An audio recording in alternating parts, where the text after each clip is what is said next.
you so much, Florence. Good morning, ladies and gentlemen. Mabuhay, selamat pagi.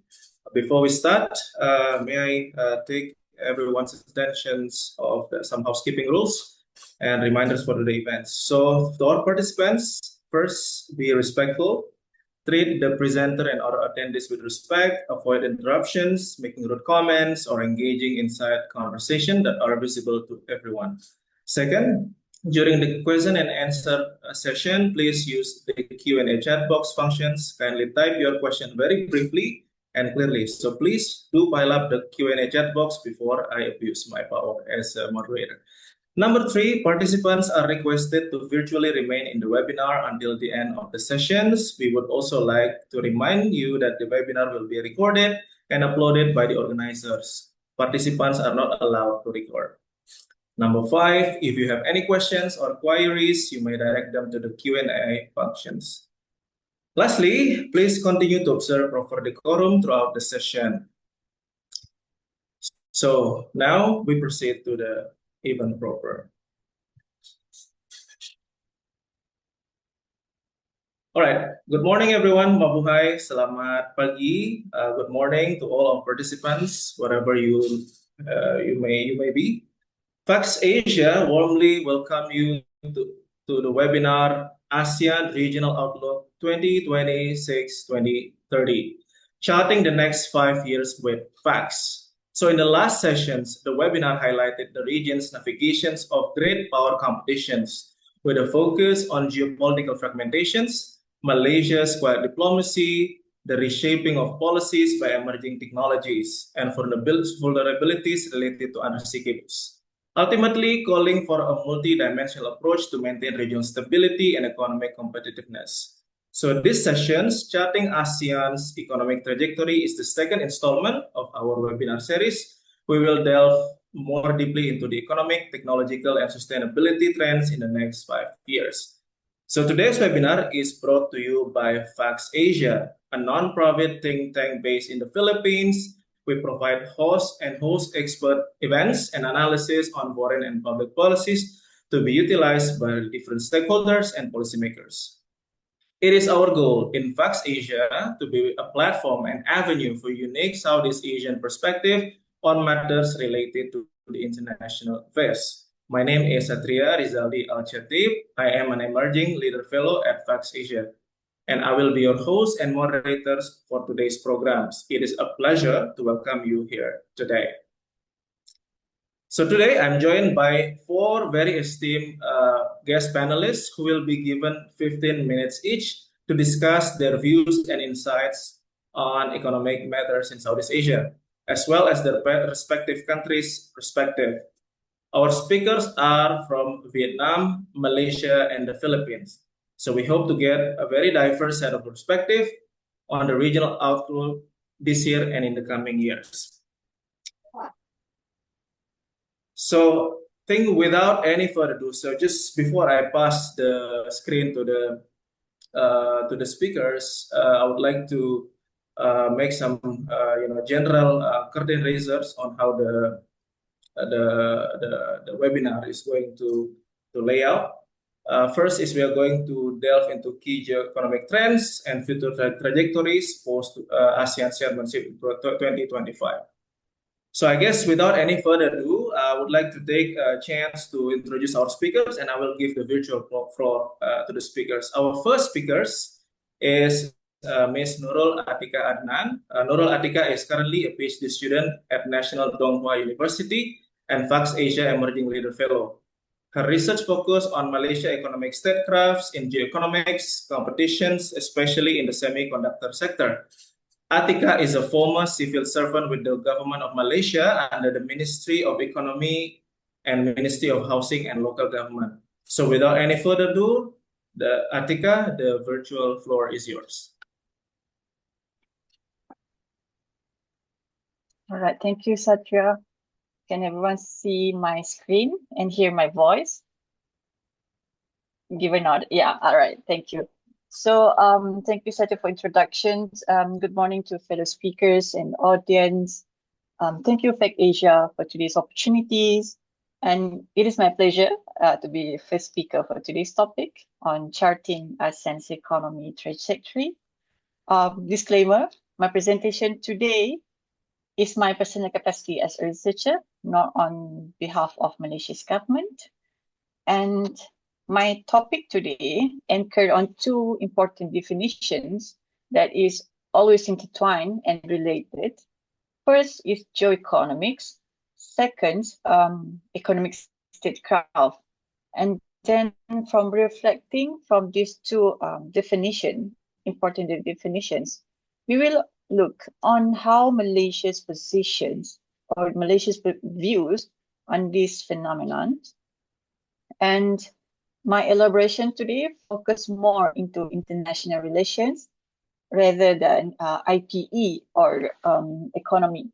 Because when we're talking about geoeconomics and economic statecraft, you might also find some discussions from economy and IPE view. And before we going further, let's start our presentation today. This is our current world. If you see for the first picture, World Economic Forum Perception Survey, where participants, they acknowledge geoeconomic confrontations as the first risk that we have to be careful this year, which accumulated almost 18%. And second, this participant list state-based armed conflict as a second. So they see boots on the ground are less compared to geoeconomics, compared to the using economic as a tool or a strength in this world. Second example is from EU's EU's president's speech, where she mentioned here, those who control the levers, economic levers, can exert control over others. And she strongly said, this is new geoeconomics. And third examples here is from our regions. Our regions reports on geoeconomic, which published last year during Malaysia's chairmanship, where our leaders acknowledge what situation that we live in, geoeconomics, and they propose some of mechanism on critical sector, such as semiconductor and manufacturing, to protect our region from further impact. So this is what's happened currently in our world. The examples to shows to all audience what geoeconomics are. Now let's have a look the discussions on how about literature from scholars, how they see this thing.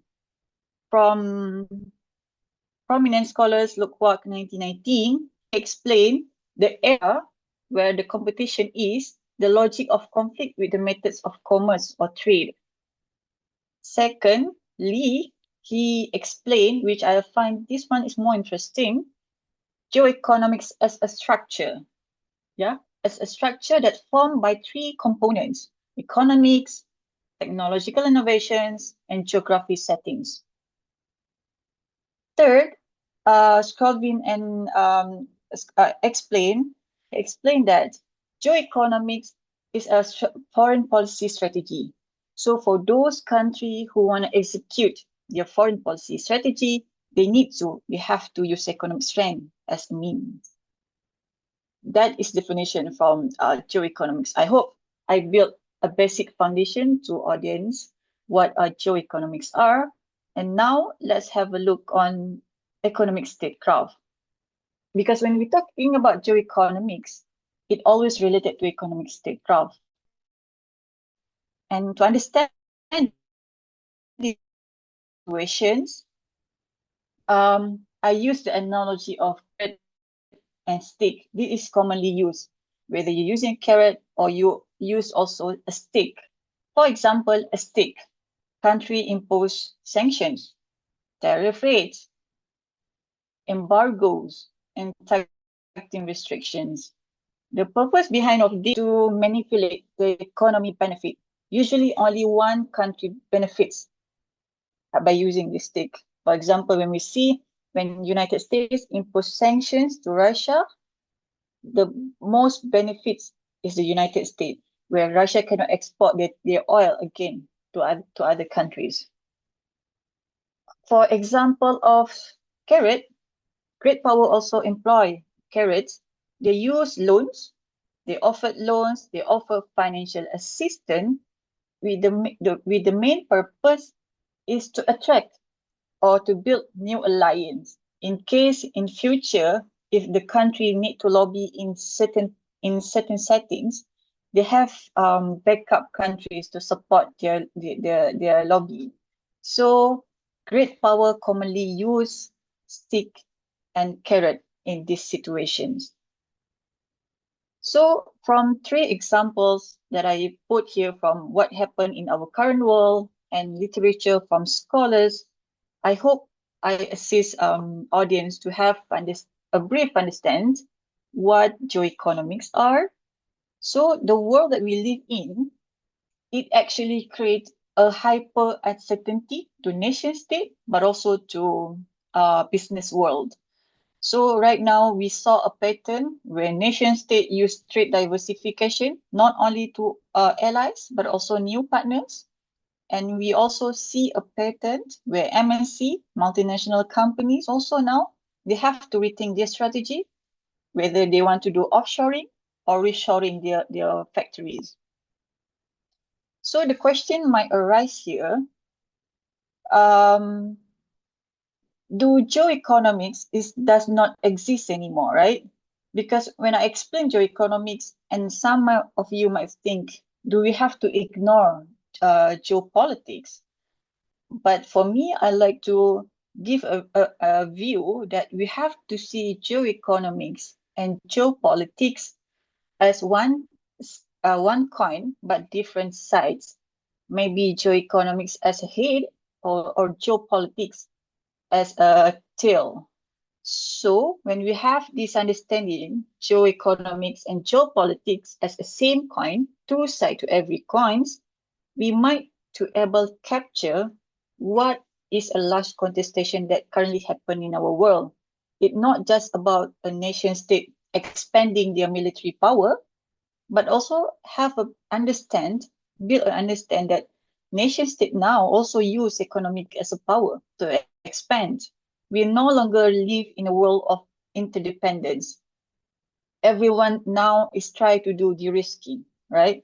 So for a small state, middle power, when they have this kind of view, which is same coin but different side of geopolitics and geoeconomics, they might be able to plan what kind of economic tools or what kind of strategy that they want to employ in these competitions. Now we have understanding a bit about geoeconomics. Let's have a look. What is Malaysia's views on these particular situations? For Malaysia, I have 3 points that I'd like to explain more. First, we see geoeconomics as a beyond zero-sum game. If you remember, like previously, I mentioned economic statecraft when great power employs only one side enjoy the benefit, on the other side, they have to bear the consequence. They have to pay the price, right, for the great power economic statecraft. But for middle powers, as Malaysia, we see geoeconomics as beyond zero-sum game.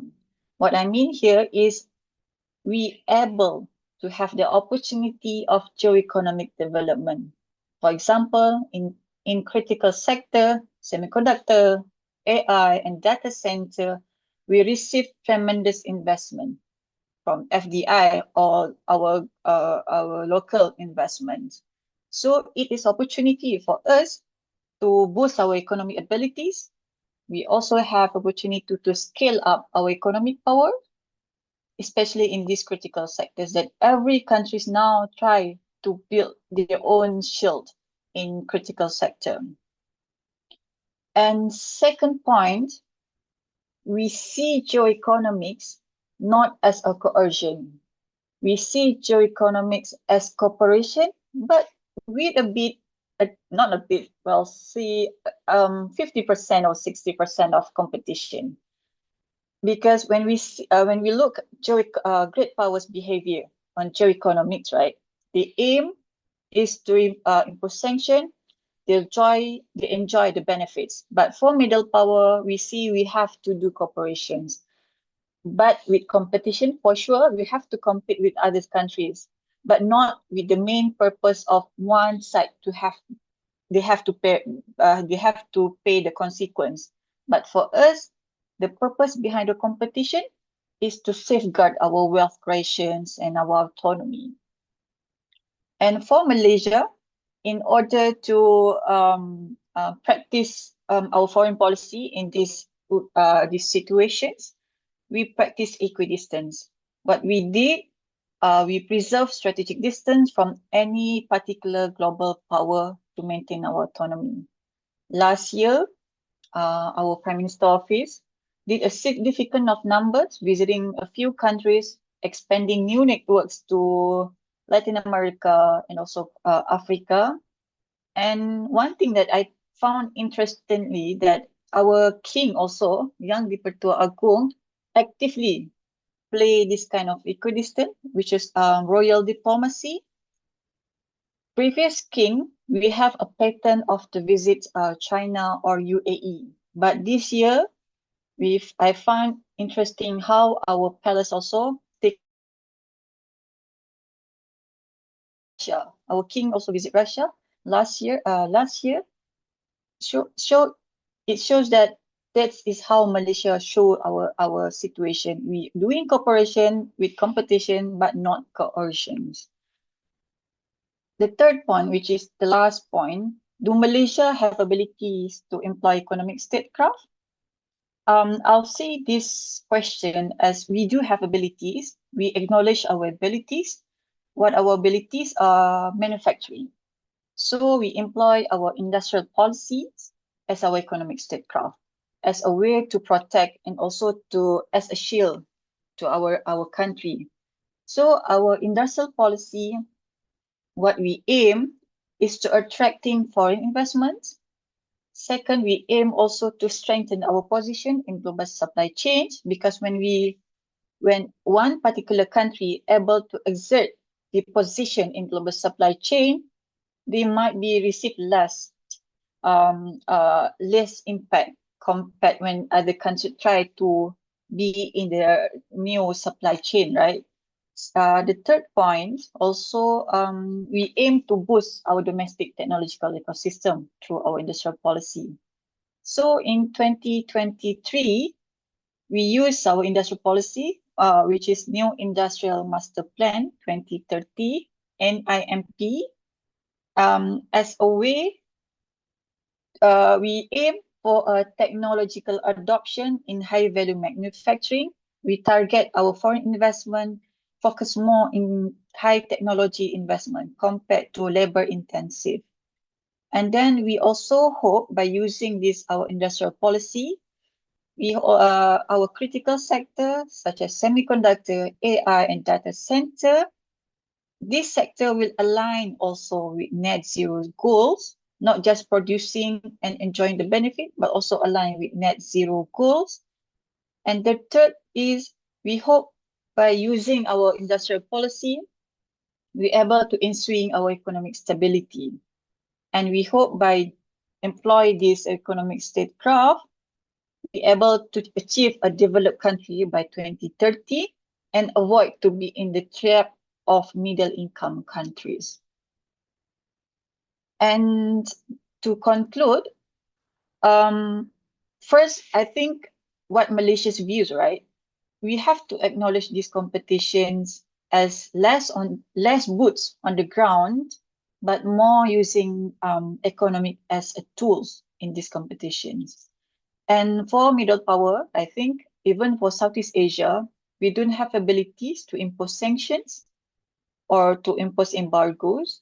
But I think we must acknowledge what kind of strengths that we have so that we can use this strength to also compete in these situations. Like Malaysia, we have a conducive, matured, and reliable ecosystem of semiconductor, and we transform that sector, we transform that ability as our industrial policy, as our economic statecraft. And we hope soon by being conducive, mature, and reliable, we also can transform our soon-to-be AI and data center so that we're able to strengthen our position in global supply chain. And we use our economic statecraft as a shield, I think, which as a shield to attract, not to impose, not as a coercion. And by using our industrial policy, we hope to attract more high-value investments that aim to creating more high-income jobs, high-income values for Malaysian, but also preserve our autonomy in geoeconomics world. And my last slides are left with all of you with a quote by Carl von Clausewitz. He said, like, war is an extension of diplomacy by other means. And I hope audience can have idea what is by other means are, not just military, but also on economy. And I'm looking forward to some good questions and discussion with all of you. Thank you. Thank you so much, Atika. It's such a wonderful and strong curtain raisers to the webinar. I think there are so many, there are a couple of important points that, worth highlighting here. So Atika has explained to us what are the economic statecrafts and geoeconomic, in general. There is also strong views from Malaysia because Malaysia was the last year of ASEAN. So there are some legacies to be passed on this year to the Philippines. So I think it was wonderful that that Atika used the simulation of carrot and sticks, to exhibit to us how geoeconomics is at play at regional and global level. Using stick, tariffs and embargo to impose sanctions and dominations, and using carrots as loans aids to attract alliance as well. So there are also a couple contexts that Atika mentioned from Malaysia perspective. I think she also argued that the era of economic dependency is almost over. So the middle powers, especially Southeast Asia, is moving to de-risking, and geoeconomic is to Atika's argument is beyond zero-sum game. It's actually a venue to explore economic security through semiconductors, AI, and data centers. At least that is the core features from the last Malaysia chairmanships. It also used, geoeconomics to safeguard, domestic economy by creating wealth, practice equidistance equally on the state and royal levels. I think there's also some key points on, the definitions of strength to ASEAN, right? Because we don't have, the ability to sanction. I believe Atika was referring to Myanmar. That's our, paralyzing point. But it's also true that we need to clearly define what is our strength, and to maintain stability, because development and economic prosperity is a key objective for us in Southeast Asia. Also Atika highlight also the power of industrial policy for Malaysia to attract investment, strengthen a position in global supply chain, to boost domestic economic technologies, and also to maintain domestic and regional stability. So thank you so much, Atika. I'm sure we have loads of questions for you by the end of the sessions. But before that, please hold your thoughts. Now that we have heard from Malaysian perspective, let us proceed to our next speaker. Our next speaker is Professor Vo Xuan Vinh, who will share his insight on Vietnam. So before he starts his presentation, let me take some time to introduce our second speaker. Professor Vo Xuan Vinh is currently the Dean of the Institute of Business Research at the University of Economics, Ho Chi Minh City. He is the director of the PhD in Management Program at CFVG and the Master Program in Finance and Banking, also at CFVG in Ho Chi Minh City. In addition, he is the director of joint academic programs between the university and many prestigious universities worldwide, and served as a visiting lecturer at several institutions. So he also served as editorial board to many international scientific journals, including being a co-editor for Vietnam and Global Economy. He is also a member of the executive board of several international professional associations in the field of economics and business. So there's a long CV on Professor Vin, I think, but we are looking forward to hear his expertise on Vietnam's position. So without any further ado, Professor Vin, the virtual floor is yours. Thank you very much, Satya. Good morning from Ho Chi Minh City, Vietnam. My name is Vo Xuân Binh. I'm the Dean of the Institute of Business Research. First of all, I would like to thank FAC Asia for giving me the opportunity to speak in today's event.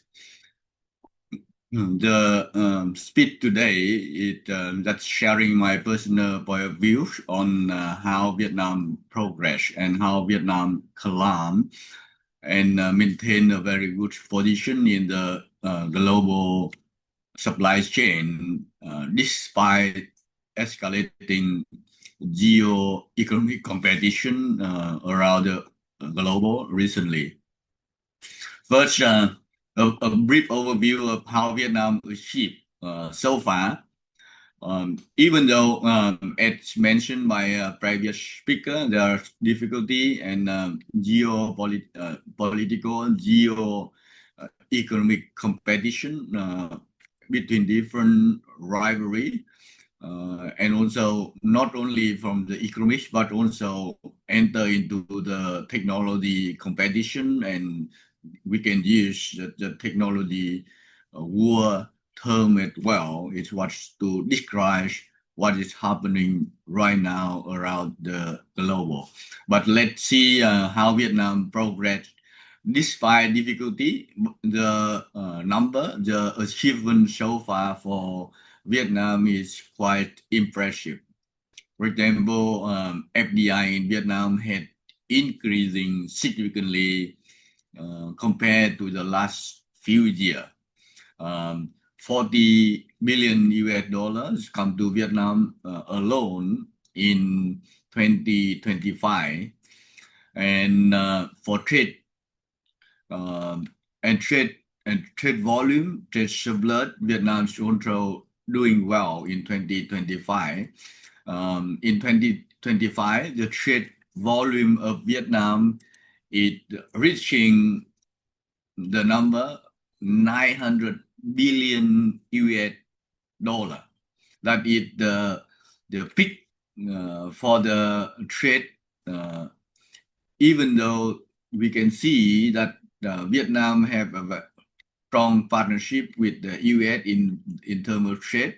The US recently introduced the tariff, which causing a lot of difficulty, but this number reflect the Vietnamese trade strategy quite persistent, and it reflect that the endeavor of the whole Vietnam in the past few years.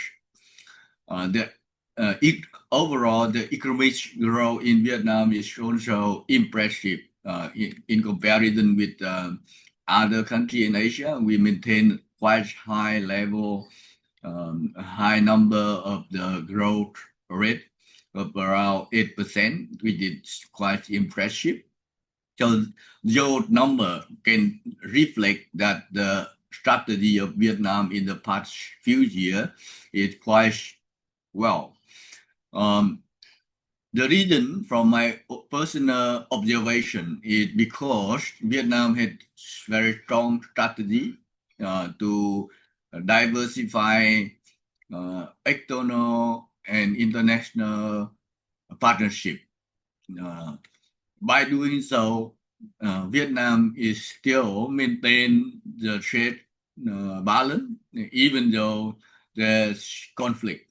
And also, Vietnam is very actively in the international agenda. For example, when the U.S. president introduced the intention of the tariff, Vietnam is very active in negotiating for the a strategy, a solution that is beneficial for both parties. So the result so far is quite good. By doing so, we still, maintain a very good trade balance, trade export to the U.S. In return, the Vietnam is willing to import some from the U.S. So that balance now and help to achieve the balance between the two countries in terms of the trade. And also, Vietnam have several free FTA, free trade agreement with different country. Currently, Vietnam is having 17 free trade agreement that help Vietnam to balance and do not rely on any single country in terms of the trade volume. So by doing so, Vietnam is quite doing well, and from my personal point of view, I can see that in the future, Vietnam will continue to maintain this trend. And also, Vietnam is starting a strategy for the whole country, encouraging Vietnamese business to invest in the technology, invest in the production chain to improve and maintain the high quality and requirement restriction from all around the world, especially for Europe, for North America, and some top Asian countries that require a high level of the quality in the gold. And also, for example, the requirement for reporting standards, the requirement for the carbon requirement that is under the strategy of the Vietnamese firm that improving in order to maintain the status and maintain the position in the global supply chain. But from the other side, the geopolitical tension it also having significant impact in the economy as well. The cost of goods, the cost of the input raw material increase significantly because of the tension, because of the disruption in the global supply chain that make that have severe impact for Vietnam because we have a high volume of trade. We also have a high volume of imports for the raw material to produce exporting goods. Even though we have 900 billion US dollar the trade volume, but the imports also contribute around 400 something billion US dollar. So the disruption in the global supply chain having a very strong impact on the Vietnamese economy. But looking into the future, Vietnam is repositioning towards high-tech manufacturing. By doing so, Vietnam will have a more competitive advantage, competitive position in the trade and in the global supply chain. Vietnam is currently very actively repositioning the economy from low-cost, labor-intensive manufacturing towards high-value, technology-driven sector. We encourage FDI in high-tech manufacturing, and we encourage large firms with the clean technology to invest in the Vietnamese economy. We invite all of your firms come to Vietnam in order to improve the status, in order to help to spill over technological advantage to the local firm. The government utilized targeted reform and several incentives in order to attract high-tech foreign FDI in several high-tech areas, like, for example, the semiconductor, electronic, and also the recently sector, very hot trend is the AI technology. Significant commitment from the global firm, global giant like Samsung, Intel, NVIDIA highlight Vietnam evolution into a critical production and innovation node within strategically sensitive supply chain. Also, Vietnam is setting a strategy to improve strategic infrastructure, the development of strategic logistic structure, and the management of natural resources are the priority to reduce structural dependency and increase and improve the position in the global supply chain. Vietnam had invested heavily in the last few years, for example, in ports in different cities to establish direct shipping route to other countries in order to avoid that difficulty to go through several conflicting areas.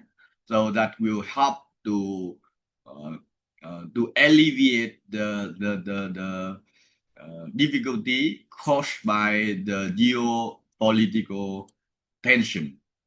That is something important that we Vietnam is doing as well in order to avoid to reduce the adverse impact of the geopolitical tension.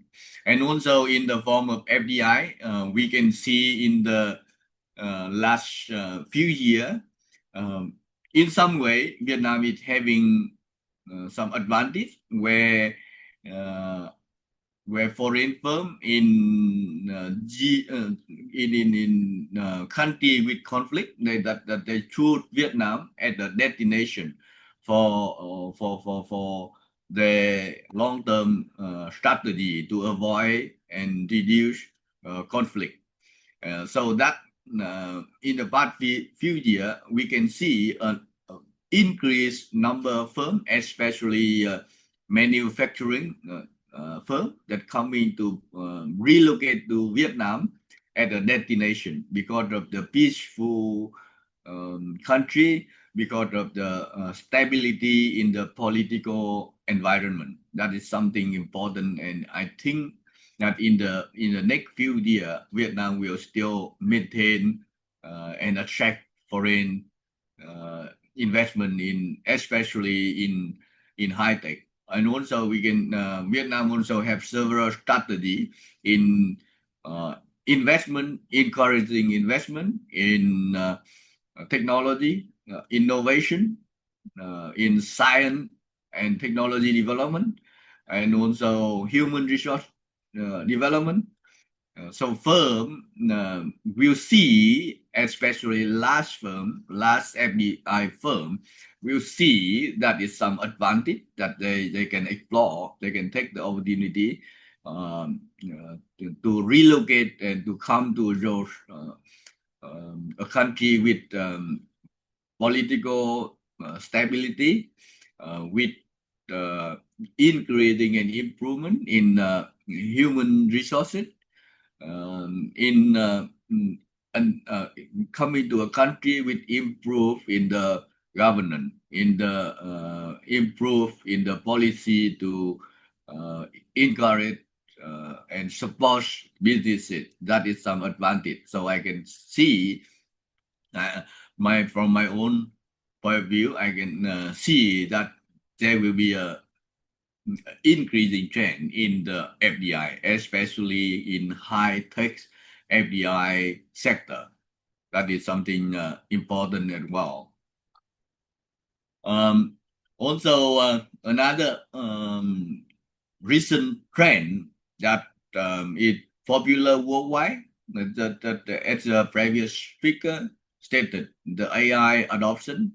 Yeah, that is something important that all countries around the world is looking at and having a strategy to take advantage of the AI development trend. Vietnam is also seeing that trend is an opportunity for the more than 110 million people country to take advantage and to help Vietnam to achieve a better economic outcome, a better economic development. Vietnam push for increasing and improving AI integration and digital transformation. Vietnam also set a very ambitious national target that aim for the digital economy to present to constitute around 30% of the national of Vietnam national GDP by 2030. Vietnam also implement several strategies to make it happen from the government side, from the business side, from the foreign direct investment side. In the 2025, we witnessed that NVIDIA is also coming to Vietnam for the semiconductor sector business. They want to have a plant in Vietnam. Intel is also expanding, wish to expand its operation in Vietnam, and other AI-related business is also seeing Vietnam as a potential and beautiful country to start and to run and to maintain a global advantage in the business strategy. Because of the Vietnam is paying attention and having strategy for the improve the digital economy. So the AI adoption is improving and having an advantage in this field. Vietnam also have a strong incentive from the Vietnamese government by providing support to the AI business. They want to get an AI business ecosystem. It's supported by the investment in infrastructure and regulatory encouragement. For example, the sandbox policy allowing firms that to invest to do something that haven't been done before, and then under the sandbox policy that it's very important and a significant change in the view for the Vietnamese government in order to attract and encourage business. And also in the field of fintech, recently Vietnam have the International Finance Center in Ho Chi Minh City and in Da Nang City, and that is encouraging fintech business come to Vietnam, and they have very strong and encouraging policy with several sandbox policy in order to help and to attract Vietnam international firm coming to Vietnam. And also it's very important, not only from the encouragement, the government should also setting encouraging an open policy, and also even is willing to adopt an international law in the International Finance Center. For example, that is something new and something important that in order to attract foreign investment in the International Finance Center. And this in turn will help to foreigner, large investor see Vietnam as a potential and beautiful and very good destination for the relocation and their position in the global supply chain. In the long term, I think that from the global point of view, I can see that the trend from my own observation, I will see that the geopolitical and geoeconomic tension will continue in the near future. So the point is how emerging country and how Asia get together to achieve a more bilateral or multilateral cooperation in order to navigate through geo difficulty. I think that Asian country had been Asia had been increasing importance in the global arena. Trade between this country, investment between among this country with each other should be improved. So Asian is now time during difficulty, during time of the conflict, during time of the global geopolitical tension. I think that is something that Asian countries should get together. They trade with each other more. They invest to each other more. So that can help to reduce, to maintain a global among a global country. Professor Wu, yes. if you can conclude your speech in 1 minute, that will be great. Thank you. Okay, thank you. That's it. I think to conclude, I can see that there's more some difficulty in the trend of the global geopolitical tension, but Vietnam had been navigating quite well and will continue to be well in the future. Thank you. Thank you so much, Professor Fu. I think that's a very extensive, revealing recipe of Vietnam's success as one of the fastest growing economy in Southeast Asia. I think I don't have to repeat what Professor Fu has mentioned earlier. It was quite extensive. So please, if you have your question, pile up your questions in the chat box. So Professor Fu has, explained to us how the global supply chain can be disrupted by the imbalance between export. And also Vietnam used various instruments like FDI and semiconductors by integrating AI, to develop its economy, and also use a sandbox policy to diversify its geoeconomic strategy in the futures. Also to build, Vietnam is currently building alternative shipping routes to avoid barriers and conflict areas. In other words, is to dodge the geopolitical risk, of doing, regional trades. So without any further ado, I would like to move on. If you do have questions for Professor Fu, please push your questions in the chat box, and I will be reading them by the end of the sessions. Our last speakers before we move to the full reactions is Professor G.C. Punong Bayan.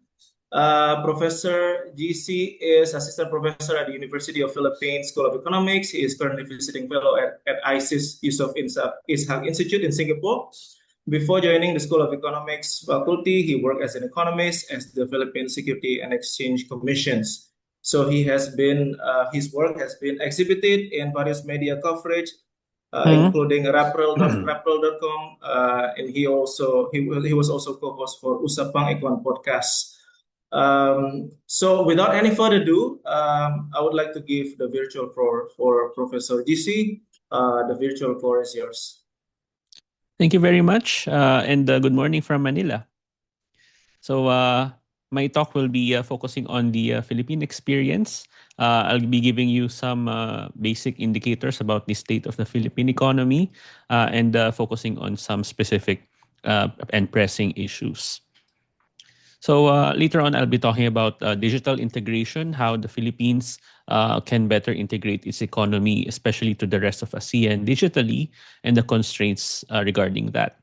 I also want to talk a bit about supply chain resilience, especially because of amid the trade wars that are happening, as well as the tariffs, and how the Philippines has adapted so far. And then finally, I wanted to talk about the green transition and commenting a bit about service-driven growth and how that might relate to building climate-resilient infrastructure. But first, I want to show you this graph, which shows the GDP growth of the Philippines since 2018.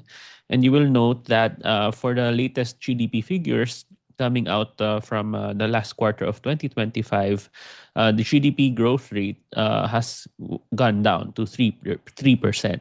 Before the pandemic, it was quite common for the Philippines to be enjoying more than 6% growth every quarter, and in fact, every year. During the pandemic, by the way, we also suffered the deepest recession in ASEAN. And that accounts for the catch-up growth that we're experiencing in the post-pandemic era. But now that things have normalized, you can see that the growth rate has actually dwindled. And this has something to do with the drying up of disbursements on construction projects, especially those that have been cut off by the Philippine government because of a big scandal that erupted last year. Now, this one shows us the trajectory of the Philippines, the actual trajectory in pink, and the blue trajectory would be the trajectory that would have happened if the pandemic had not happened. So it's a counterfactual of sorts, and you can see that there's a big deviation during the COVID-19 pandemic, and that the Philippines is finding it very difficult to go back to its pre-pandemic trajectory, whereas other ASEAN economies have already converged back to their pre-pandemic paths. Vietnam has actually recorded slightly positive growth even amid the COVID-19 pandemic in 2020. It's a different story for the Philippines. So we need new growth drivers in the Philippines if we are to go back to the pre-pandemic trajectory soon. But focusing on specific issues. So first, I wanted to tackle digital economic integration. The problem with the Philippines is that we are still suffering from very slow broadband and weak cross-border payment integration that's hampering our ability to integrate to the rest of ASEAN. We have relatively low competition when it comes to broadband services in the country. In fact, some of the recent studies show that internet speeds are still quite low. We rank 54th across many countries that have been studied by UCLA in 2025. And this is a major hindrance, especially if the Philippines is relying so much on services. Now, QR and instant payment linkages are still weak, even if more and more small businesses, small, micro, and medium enterprises in the Philippines are using QR payments. But there are still constraints when it comes to financial inclusion and the use of these payment systems. Many SMEs in the Philippines are still operating offline and semi-digital. So that's also a major constraint. But another thing is that infrastructure in the Philippines continues to lag in the region. Out of 141 countries, according to the World Economic Forum competitiveness report, the Philippines ranks 79th. So there's a very huge infrastructure gap that we're trying to fill in. The current administration, the Marcos administration, has committed significant investments in infrastructure. However, as I mentioned earlier, there was a huge corruption scandal that erupted last year, and it was revealed that many of these infrastructure projects have been corrupted by colluding lawmakers as well as bureaucrats as well as private sector contractors. In fact, it amounts to a couple of billions of dollars, actually, the amount that has been corrupted so far. So it's a huge constraint. But I think another constraint to the Philippine economy's integration digitally would be a crisis in our human capital investments. In fact, this is rather embarrassing. The Philippines has a 90% learning poverty rate, meaning children of school age, 9 out of 10 are unable to understand what they are reading, even if it's simple texts. And there's also a recent study showing that the proficiency level of children in the Philippines at grade 3 average at only 30%, and that dwindled to 0.4%, less than 1% by the time they reach grade 12 or senior high school. So this is very concerning for Filipinos, for policymakers, and without foundational literacy and numeracy, then it will hamper the Philippines' ability to integrate to the rest of ASEAN. And also, the quality of the labor force is rather low, and also the kinds of jobs that people can take. For example, with emerging developments in fintech and AI, there will be very limited absorption of a significant chunk of the labor force if there's this human capital crisis. So those are, I think, are some of the major constraints. The poor digital infrastructure system in the Philippines, hampered by lack of competition and poor infrastructure spending, and also a crisis when it comes to education and health also, by the way. A second area I wanted to tackle would be supply chain resilience. Ironically, the Philippines actually, despite growing exposure to trade in past decades, has been we have been exporting quite low compared to other neighboring ASEAN economies, especially Vietnam. We're very envious of Vietnam's success, actually. For example, the manufacturing base in the Philippines is not very diversified. Our biggest export, which would be semiconductors, integrated chips, would also be our biggest import, which suggests that much of the value added in the Philippines would be in the latter part of the production process when it comes to assembly and testing and packaging of semiconductors, and not so much in the creation of high value added wafers and some of the parts of the production chain that involve intensive research and development. Now, as for the total amount of trade in the Philippines, for example, it pales in comparison compared to some of the richer ASEAN economies, and also Vietnam, which has proven to be the new export powerhouse in the region. So it's rather embarrassing, actually, when you look at the numbers. We don't have very good exports in the Philippines in terms of volume as well as diversification. There's a lot of room for improvement. My colleague, Filipino economist Rafaelita Aldaba, created this tariff exposure composite index, which tries to measure the exposure of ASEAN economies when it comes to the tariffs that were imposed by Trump since last year.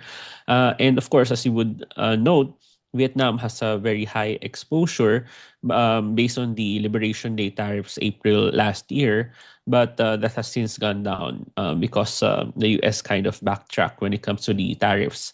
As you know, ASEAN was a major focus of these tariffs, but the average tariff rate imposed by Donald Trump has actually gone down significantly. Oddly, for the Philippines, despite several rounds of negotiations, the tariff rate for the Philippines is at 19%, which is a bit higher than the Liberation Day tariff rate of 17%. But at any rate, you can see that the differences in tariff exposure across some of the bigger ASEAN economies is not that big. We're quite as exposed to the tariffs as Malaysia, for example.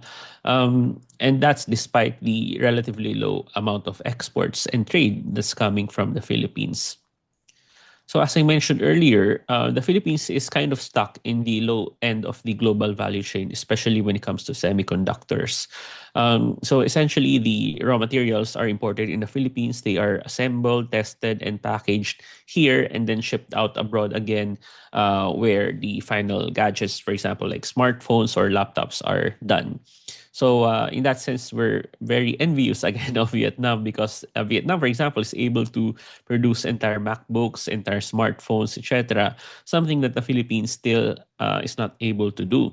And of course, Donald Trump wants 100%, or I think he aired that he wants 100% tariffs on semiconductors, which is a major threat to the already lagging export industry in the Philippines. So there's a huge urgency for the Philippines to move to higher value added ends of the global value chain, especially where semiconductors are involved. Another major issue in the Philippines is that foreign direct investments are hard to come by for many reasons. For example, the rampant corruption that's happening in many sectors of the bureaucracy, the red tape, for example. Although there have been efforts to reduce this, you need hundreds of permits, for example, if you're setting up a huge factory or facility in the Philippines, which is a major turnoff for many multinational companies. Weak rule of law, for example, during the Duterte administration a couple of years ago, there were specific businesses that were attacked by the Duterte administration. Some contracts were dishonored by the Philippine government during that time, and that was a major red flag for investors as well. High power costs. The Philippines, unfortunately, has some of the highest electricity rates in the region, which is another turn-off. And of course, poor inter-island connectivity, congested ports, and the overall lack of infrastructure for logistics and transportation is, I think, one of the biggest constraints as well. So we need to do our homework here in the Philippines if we are to attract more foreign direct investments. But sadly, the latest data show that in fact there was I think 22 or 24% decline of foreign direct investments in 2025, January to November, compared to the previous year. So rather than see higher levels of foreign direct investment, we're seeing even lower levels. Now, as for the green transition, President Ferdinand Marcos actually announced recently the discovery of natural gas reserves in Palawan, which is in the western side of the Philippines, very near the West Philippine Sea. And some are thinking that maybe this is a resource that the Philippines can exploit to secure its energy needs in the coming years. But the green transition is another important aspect.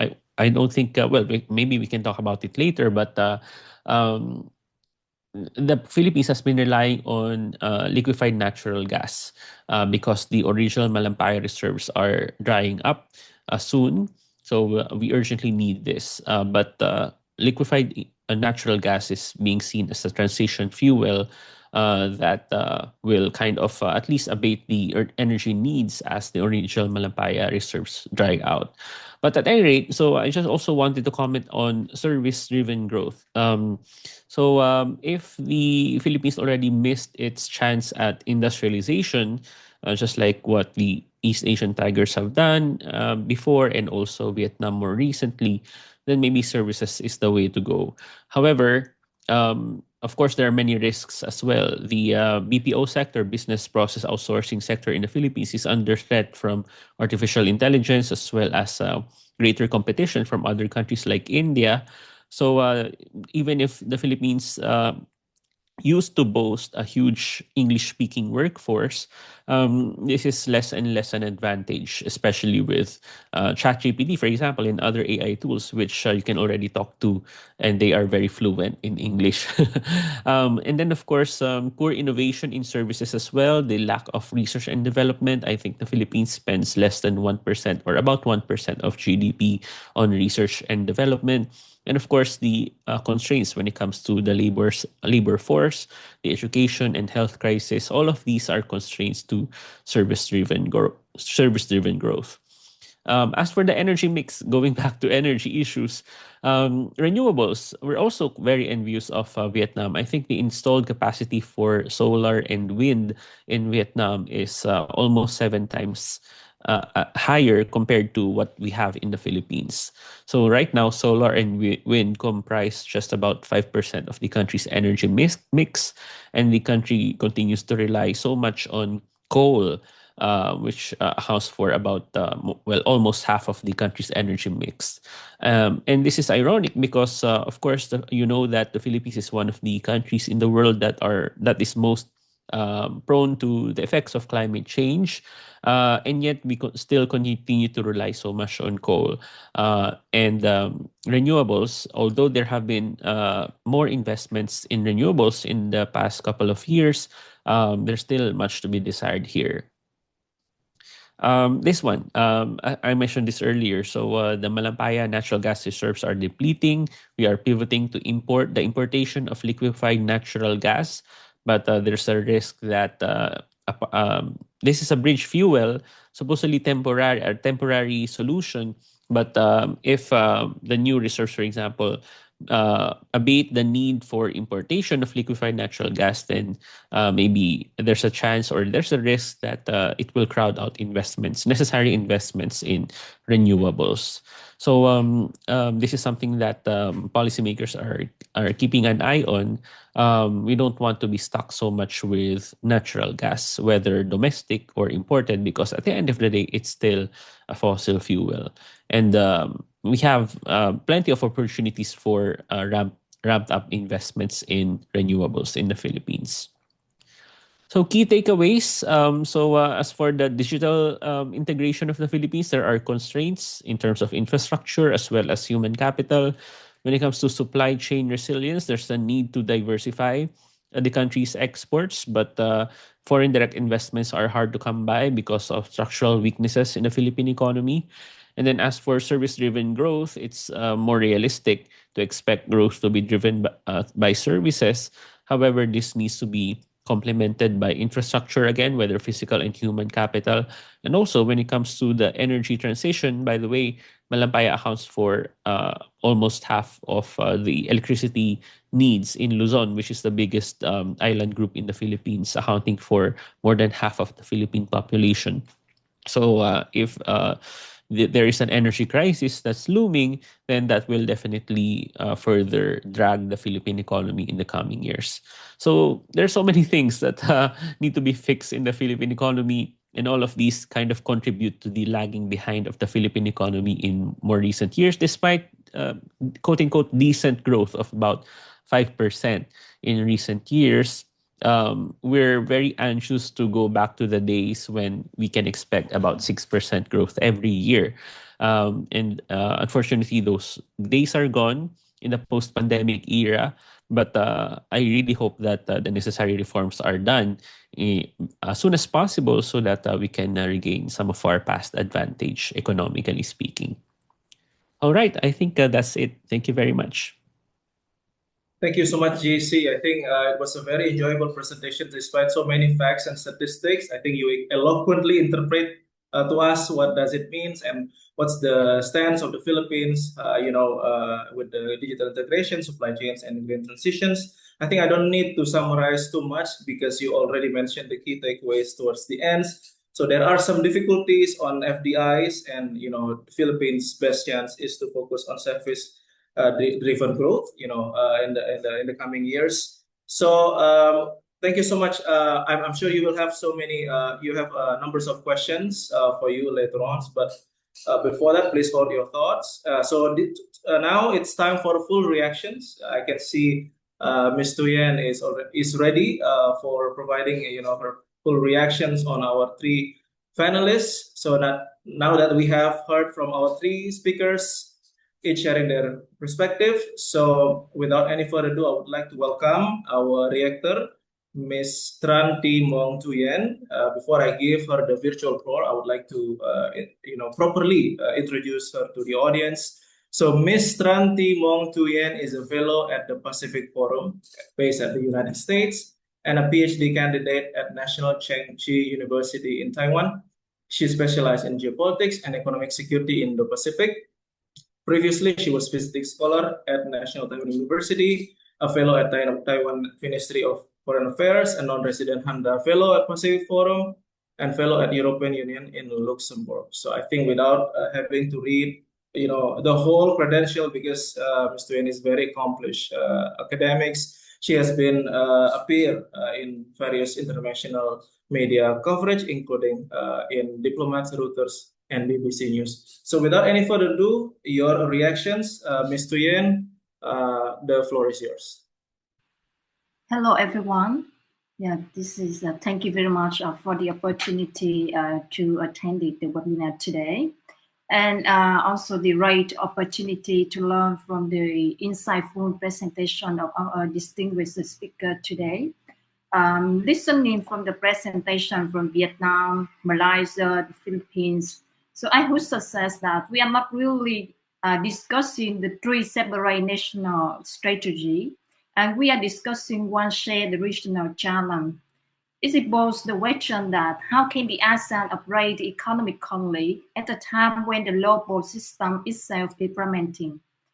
So I see that we are no longer in an era of regionless and globalization, but the supply chains are being restructured, the technology increasingly securitized, and the trade decisions are shaped as much as by geopolitics as by efficiency.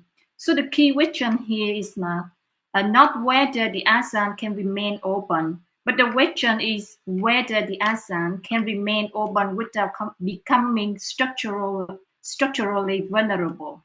So that we keep in mind.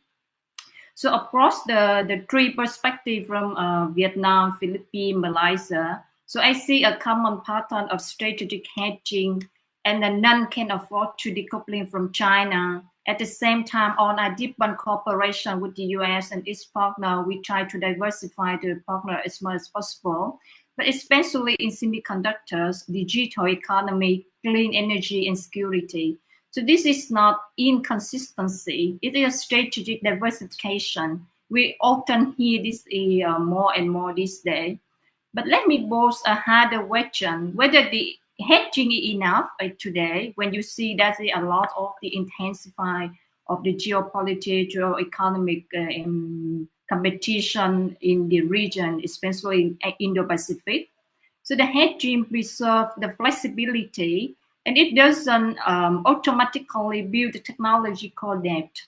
If the ASEAN remain primarily as a assembly platform, a data center host, or simply a connector between the larger powers, then the region risks being indivisible, but not influential. So the next phase requires a moving from interaction to influence. It's not just a joy in the value chain, but how we contribute to shaping them. So this is the way the AI and fintech matter. All three the economies have the young population, the strong digital adoption, and expanding tech ecosystems. So the opportunity is not necessarily to compete in frontier AI, but to let it apply AI, logistics, manufacturing, optimization, small and medium enterprise digitalization, so public sector efficiency. So if done well, so this can significantly rise the productivity by 2030, as we can see so far. So however, the productivity gains require the institutional reforms, as we mentioned a lot of the incentive from the government. So for that came from government, from three government we mentioned in the presentations. So for decades, the high GDP growth has been the main benchmark, But going forward, the shift must be toward productivity and resilience. That means better capital market transparency, education aligned with digital industries, energy infrastructure modernization, and stronger regulatory coordination. So without institutional upgrading, the technology ambition will face a bottlenecks. So at the regional level, the ASEAN often describes itself as a connected economy, but that has been a strain. But by the 2030, being a connected economy may be not sufficient. So the more important question is that whether the ASEAN can become a coordinated production base. Like I mean that we can thinking about that the semiconductor ecosystem, of course, in the different, not in the well level, but maybe in from the early level or in the middle level, different extent. So that requires a deeper industrial complementarity and less duplication across the member state. So on the regional architecture, we already have many economic frameworks like the IPEF, CBR, and CREP, and so I would them frame the Indo-Pacific Economic Framework for Prosperity, IPEF, versus with the Belt and Road Initiative of a binary choice because they solve in the different purposes. For example, we can see like Belt and Road is more about like the capital, but the Indo-Pacific Economic Framework for Prosperity is more about the supply chain, digital innovation, etc. among the member states. And so the real issue is implementation depth and tangible benefits. So participation alone is not enough. The region must attract the Congress gains. That is not only we join in the economic framework, but how we benefit and how we utilize the opportunity to join in the free trade agreement or the economic framework to benefit, to maximize the economic gains. So finally, that I mentioned about the resilience doesn't mean that retreat. ASEAN's advance remains openness, but openness must be redesigned. Rural supplier diversification, a stronger intra-ASEAN logistics, digital custom harmonization, and supply chain transparency. The goal is not to close market, but to absorb the shock without losing competitiveness. So if I synthesize today's discussion, I can see the convergence in direction, for example, hedging, diversification, digitalization, and cultural alignment.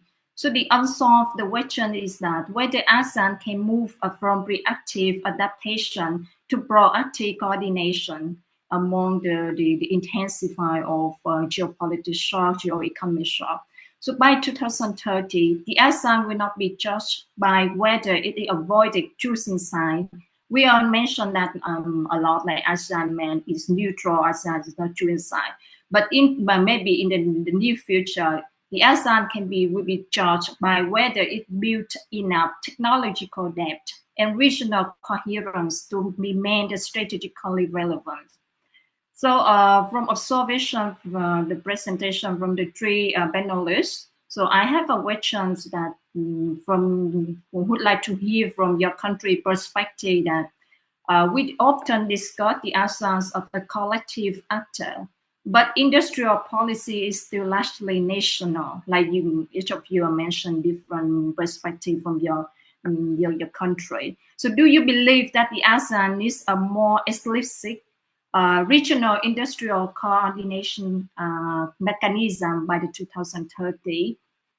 And if so, and what would be the realistically look like without undermining the national competitiveness? So thank you very much. So I'm looking forward to the opening discussion today. Thank you. Thank you so much. Thank you so much, Mr. Yuan. What a sweeping reactions for our the three panelists. I think you have laid out some key features on strategic hedging and whether or not it's enough for us to escape the structural vulnerability, right? And whether ASEAN is ready to move from reactive adaptations to proactive coordination. I think this is a very important point to make, because ASEAN has always been a great convening power. Whether or not we become an effective coordinating power in the future, that remains to be seen, and it remains to be judged as well. So I think without any further ado, because of the time constraints, I would like to clarify first to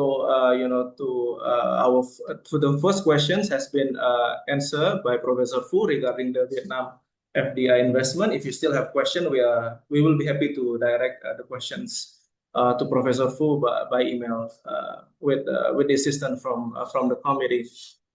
We do have 4 questions which will fail my abuse of power. So first question, I need to go back to the first speakers. Ms. Atika, you do have questions from on Malaysia's position on downstreaming policy and semiconductor productions. So the question is, with Malaysia's position right now, does it makes the industry vulnerable? Is there any plans or contingency plans to develop upstream capacity, and what are the major constraints to develop them? So if you could give your answer very briefly, Atika. Okay, thank you, Satria. I'll make it brief. So first, we acknowledge our semiconductor system. I think we share similarities with Philippines. We are downstream. We produce OTP much more, or ATP, right?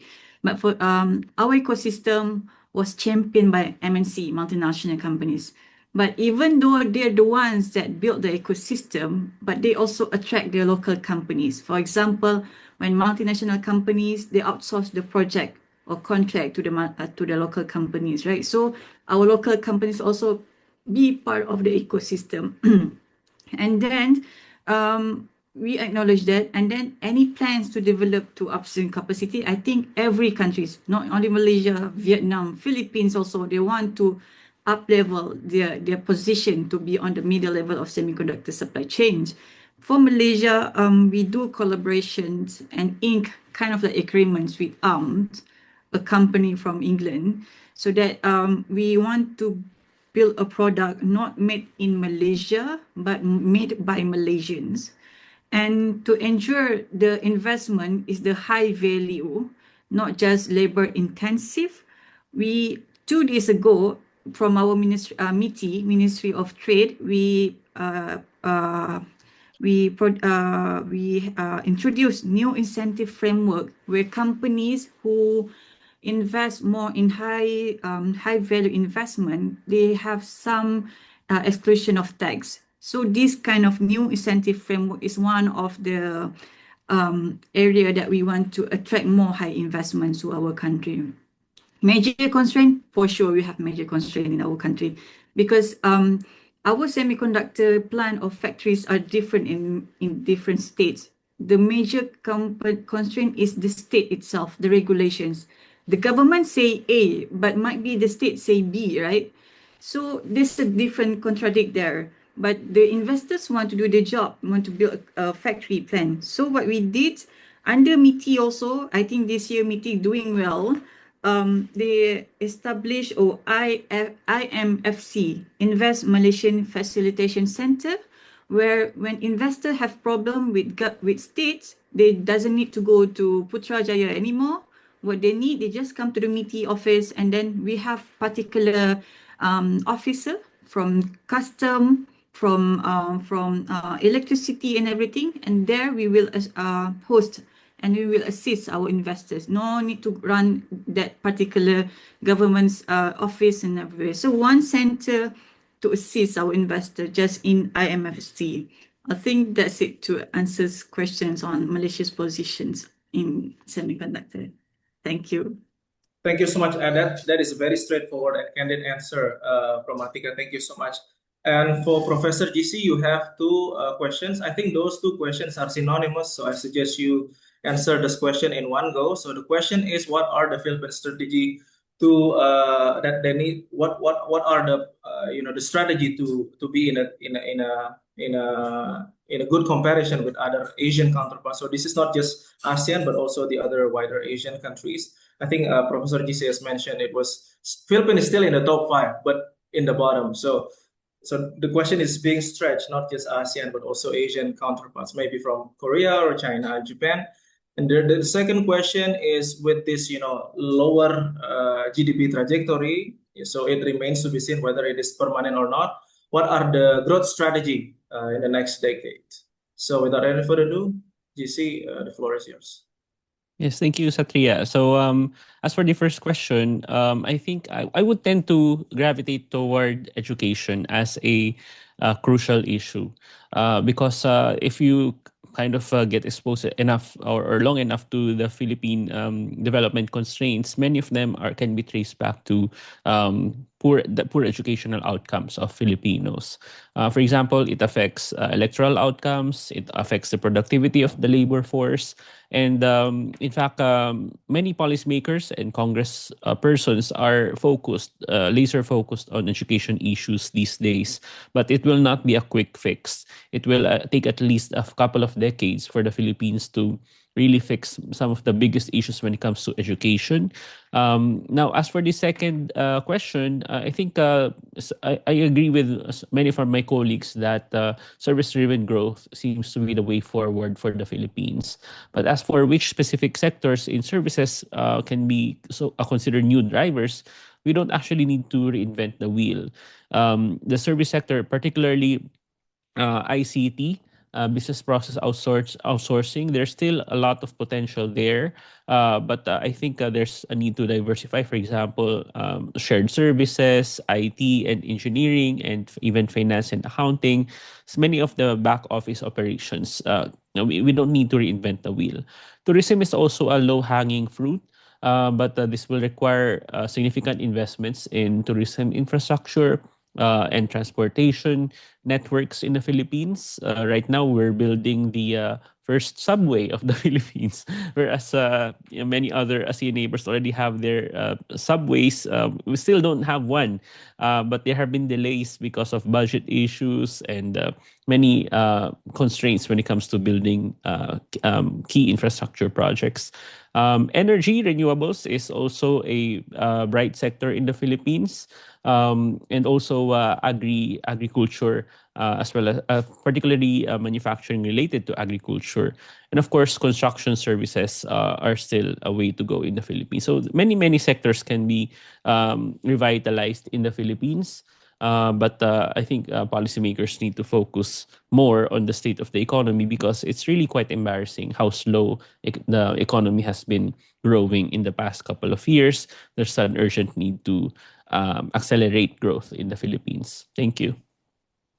Right, thank you so much, GC. I do have a self-serving question for you, GC, but I will come back to it later. But before that, I want to roll over these questions to all the speakers. But I think it's wise to go back to Atika first, because these questions relates to geoeconomics on de-risking. So one of our attendees argues that it seems that the de-risking and geoeconomics has actually helped ASEANs to position themselves as an alternative, hub. What are the main downside of these systems for ASEAN states? I think I will give these questions to Atika, and then I want more reactions from Tuyen and GC if you have more take to that. Please, Atika. Looking at de-risking from ASEAN perspective, right? Let's see what are the main downside of this system if we use the de-risking side. I'm thinking about these situations. So it depends on ASEAN how it posits itself, right? Because we have a common goal. We just want to attract investment. We just doesn't want to take any side of other economics block. So when it's about de-risking, in any term of situation, whether in geoeconomics, geopolitics, we just to be stern. This is our position. We need also to show that when it comes to situation, we are one. For example, in in tariff. For my surprise, like last year, the tariff was imposed last year, right? So how about why not just we collaboratively negotiate with the United States, right?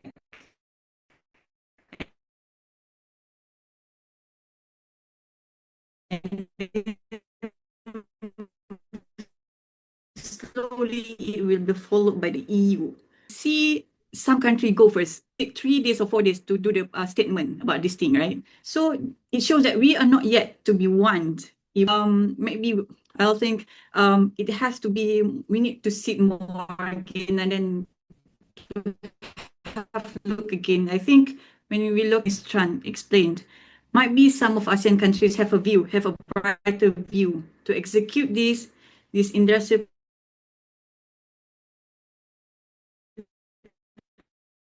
policy, and then for some.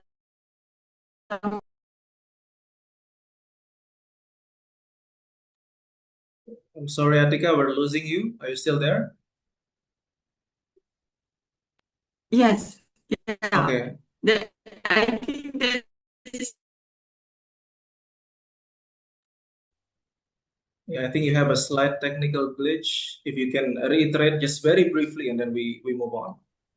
Oh, my point will be for some reason, right, the risking thing. For example, okay, I should train in short sentence. So I go back to the Ms. Tran points of industrial policy, right? She asked the question about industrial policy, that do we have a future in these things, right? I'm an optimistic person. What I say, we do have, because when we see how Vietnam progress, when we see and Malaysia progress, Singapore progress, and might be after this, Philippines will follow also the industrial policy. And reflecting from geoeconomic reports, and I suggest to everyone to have read our geoeconomics reports and then have a see what industrial policy that our leaders proposing as mechanisms. And then, for example, AFIS for semiconductor framework. Currently, under ERI, they also now go to every country's university to explain what kind of AFIS to develop more engineers, right? Because this is our problem for our region. We don't have enough engineers. That's the main thing, right? So currently, I found one university in Malaysia, a great brief from the officer what an office is for semiconductor, and they try to adapt and then try to implement to the students. And I think I have very optimistic view about industrial policy, because we know our strength, we know our positions, but the thing is whether we want to execute it really well, or we just say, maybe we just want to sit in, or maybe just give energy 50-50, right? But I think looking at the progress of every country's Vietnam, ups, and I think Philippines will follow us after this. Don't worry, JC. We will still wait for Vietnam. Okay, thank you so much, Atika. It's a very reassuring and refreshing comments, and thank you so much for the optimism. Before Tuyen add to that, I would like to pass these questions to Tuyen because it's regarding the IPF. So, because you mentioned about IPF, extensively, and the BRI, but the IPF is in opposition with the RCEP. How do they show geoeconomic maneuvers? We could answer to that, Ms. Tuyen, and then we will go to GC for the other questions on Philippines digital integrations. Please. You are muted, Tuyen. Sorry. Could you unmute yourself first? Yes. Okay. So I will go for the question about the risking first, right? Hello. Yes, you can add to that first, and then you can go for the question on IPF. Okay. So regarding to the question, I want to add more from the article, maybe from broadly. We can see that we mentioned a lot of the China Plus One strategy when the many big company still keep their headquarters in China, but they move in the manufacturing to Southeast Asia, especially in Vietnam. It is also contribute for the increasing of significant FDI into Vietnam recently. And the downside of the China Plus One strategy, we can see that when the trade volume between Vietnam, I'm not saying I'm just saying from my perspective, from Vietnam export to the US is increasing significantly recently, but at the same time, we also have to import the raw material from China, because the more manufacturing in Vietnam, so the more we have to import from China. So that also increasing the dependence on China for the raw material. And the other thing I'm thinking about the deeper interdependence of the economy between the other country invest in Southeast Asia. So if the policy of the Southeast Asian country doesn't align with that major power, so it may be called a coercion. So because the policy doesn't align, so then like maybe they ask you have to do this, then I can invest in your country. If not, it's maybe not good. But also at the same time, when you receive a significant of FDI to your country, you see maybe the adaptation also a challenge. So how you adapt it in the new trend, in the new stuff is not the easy thing. For example, in Vietnam, the digital infrastructure is the thing we are mentioned a lot this day. When many companies invest in Vietnam, so we need to improve the digital infrastructure, but it takes more time. And this needs a lot of finance also. We are doing, but it doesn't come in 1 or 2 years. It will come in 5 or 10 years to building the logistic facility for the company to ship in their product when they are manufactured in Vietnam to other countries. So that is so far I want to add from the downside of the question you mentioned. So what another question that I have again? The other question on the IPF and RCEP, because they are in opposition. So one of the attendees asked about the IPF, because it's in his or her argument is it's in opposition with RCEP. How do they show some geoeconomic quality or geoeconomic elements? How geoeconomists, how do they show? I think the IBEF is not a traditional trade agreement that lower the tariff, but it is designed to counter China economic dominance in the region. Is it more in a role of the reinforcement, the RCEP? Like we can see, that is more the complementary, but it's not yet the competing. It's also sort the different goal. For example, we mentioned more about the RCEP in the ASEAN, honestly. So it's a focus more on strengthening the traditional existing the East Asian economic integration and supply chain. But the IBEF is aims to set the new rule for the modern economy. So this may be like mentioned among the scholar, etc. But the opposition in the strategy that the IBEF is a non-binding agreement.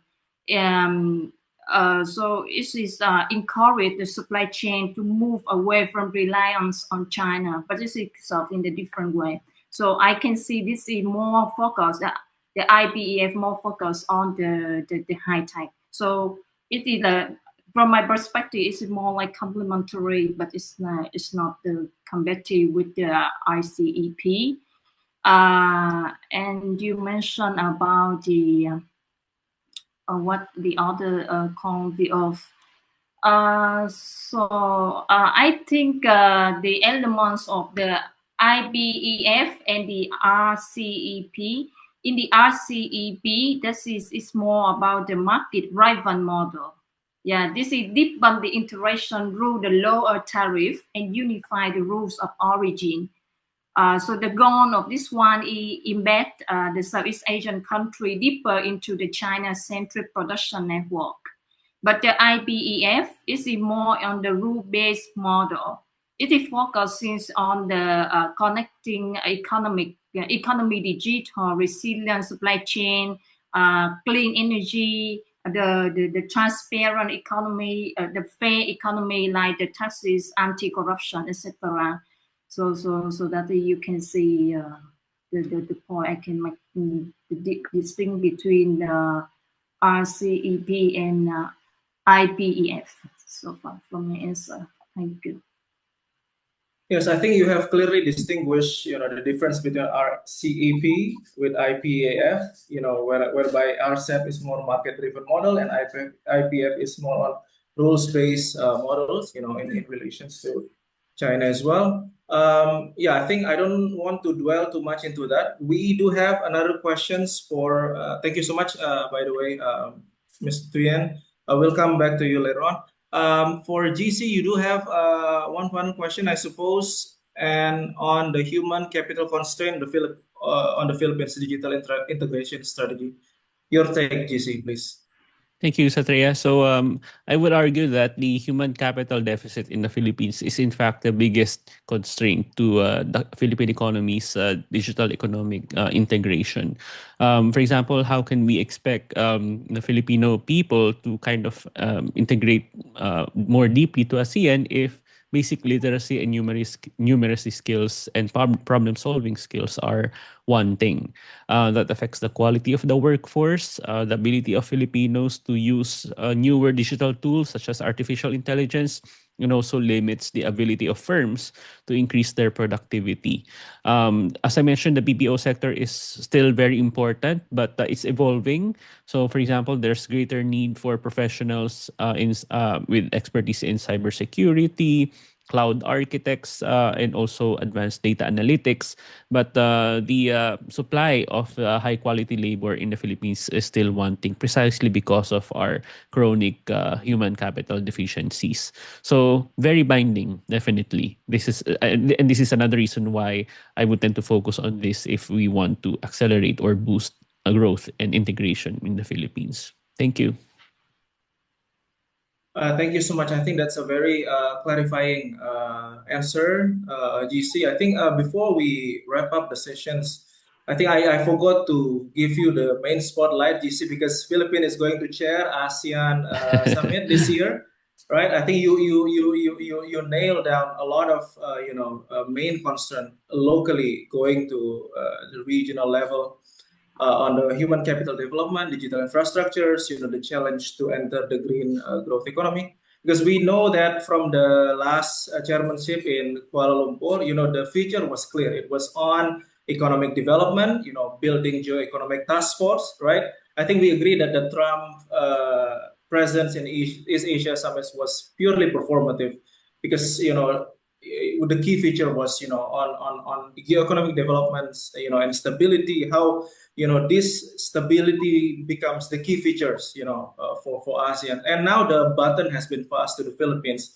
With all the comments that you made earlier, how can this be in the priority agenda items to the Philippines? Because we know that, I think the Philippines government has been clear about making the summit, become the venue for the Philippines to celebrate the Tribunal Awards on the South China Sea. And there's also strong emphasis for ASEAN's capacity on Myanmar. So where do you see this, abandoned agenda item is going to be put on priority this year and going forward? Well, Satya, I expect the Philippine President Ferdinand Marcos Jr. to continue with the message of deeper integration economically, in terms of security as well in the region. I think with all that's happening in the global stage, with the Trump tariffs as well as the Trump 2.0 presidency, it's a wake-up call for ASEAN. We've been targeted by President Donald Trump when it comes to the tariffs. We've kind of managed so far. But there are other threats. For example, as you mentioned, the West Philippine Sea, and then movements as well with policy when it comes to China. So it's a time to rethink and reevaluate how cohesive we have been as a region. And I expect that Philippine President Marcos will continue to hammer home that message, imploring deeper integration economically to accelerate integration. If the US doesn't want to trade with us very, very much, then we should strengthen our bonds in the region as well as other ASEAN Asian regions as well. So looking forward to the discussion. Although I'm not involved in any way to the planning of that, but I expect those messages to continue and even deepen. Thank you, Satria. Thank you so much for sweeping conclusions to our discussions. So we have said what to expect for the Philippines chairmanship. And we have learned so much from Tuyen and Atika from the last ASEAN chairmanship as well. And, what to expect, intra-ASEAN and also within ASEAN with the great powers and also other external powers in terms of geoeconomic trajectories and development. So with that being said, we've gained some truly compelling perspective. Thank you so much for our panelists for passing their expertise and sharpening our understandings on the region's economic landscape. But before we proceed to the next part of the program, the organizer has requested a quick photo ops for with the panelists, Lisa and Florence. Let us know when you are ready for the screenshot or you have taken the screenshot. All right, everybody. 1, 2, All right. All right. Okay, all good. Thank you. Thank you so much, Florence. For our participants, you may post your questions later on if you still have one. We will be happy to pass them on our esteemed panelists here. So with that being said, we have reached the end of our forum today. On behalf of FAX Asia, we wish to express our warm gratitudes to our 3 panelists and participants for very fruitful discussions. We hope to see you in the future events. If you still have any questions or concern, you can reach us out on FAX Asia official social media accounts on Facebook, LinkedIn, X, and Instagram. You may also visit our website at www.faxasia.org to stay updated on our projects. Once again, my name is Satria Al-Chatib. Terima kasih. Thank you. Maraming salamat po.